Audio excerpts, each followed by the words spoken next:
प्रधानमंत्री नरेंद्र मोदी ने नई दिल्ली से वीडियो कॉन्फ्रेंस के जरिए जाफना के दुराइयप्पा स्टेडियम का उद्घाटन किया। प्रधानमंत्री ने कहा कि भारत चाहता है कि उसके आर्थिक विकास का लाभ पड़ोसी देशों को भी मिले। इस मौके पर श्रीलंका के राष्ट्रपति मैत्रीपाला सिरिसेना भी मौजूद रहे। देश के इतिहास में पहली बार 3 महिलाओं को वायुसेना में फाइटर पायलट्स के रूप में शामिल किया गया है। शनिवार को इन 3 महिला पायलट्स को भारतीय वायुसेना में आधिकारिक रूप से शामिल कर लिया गया। प्रधानमंत्री ने ट्वीट कर महिला पायलट्स को बधाई दी है।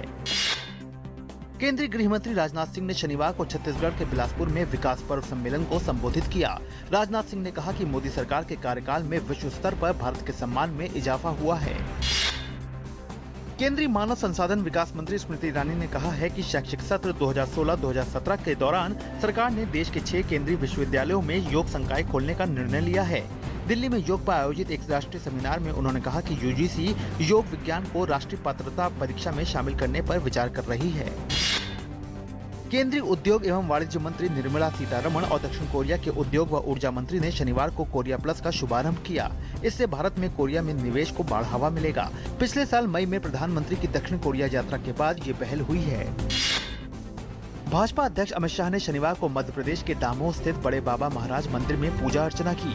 बाद में एक कार्यक्रम को संबोधित करते हुए भाजपा अध्यक्ष ने कहा कि केंद्र की मोदी सरकार हर नागरिक के जीवन स्तर को ऊपर उठाने के लक्ष्य को लेकर काम कर रही है।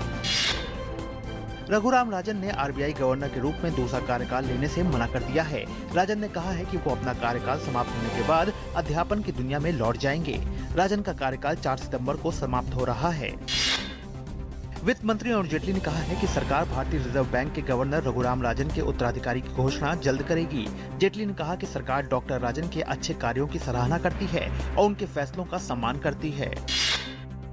राष्ट्रपति प्रणब मुखर्जी घाना, आइवरी कोस्ट और नामीबिया की 6 दिन की यात्रा के बाद स्वदेश लौट आए हैं। यात्रा के दौरान राष्ट्रपति ने इन देशों के शीर्ष नेताओं से मुलाकात की और कई महत्वपूर्ण समझौतों पर हस्ताक्षर किए।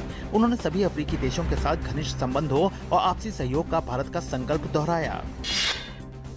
अंतर्राष्ट्रीय योग दिवस के सिलसिले में शनिवार को राजधानी में एक मिनी मैराथन का आयोजन किया गया, जिसमें योग के महत्व को बताते हुए सद्भावना और शांति का प्रसार किया गया। इस मौके पर केंद्रीय मंत्री बंडारू दत्तात्रेय और देश के जाने माने एथलीट मिल्खा सिंह मौजूद रहे।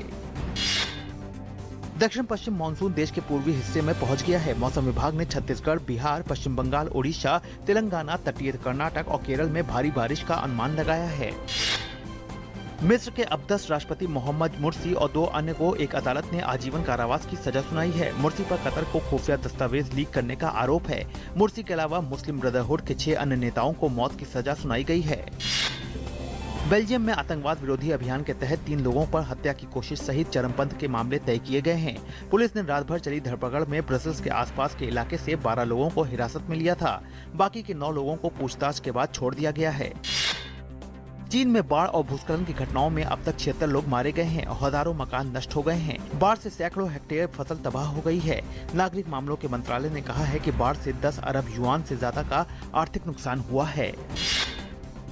भारत और जिम्बाब्वे के बीच 3 T20 मैचों की सीरीज का पहला मुकाबला जिम्बाब्वे ने 2 रन से अपने नाम कर लिया। हरारे में खेले गए इस मुकाबले में भारत को जीत के लिए 171 रन की जरूरत थी, लेकिन टीम 20 ओवर में 6 विकेट खोकर 168 रन ही बना सकी।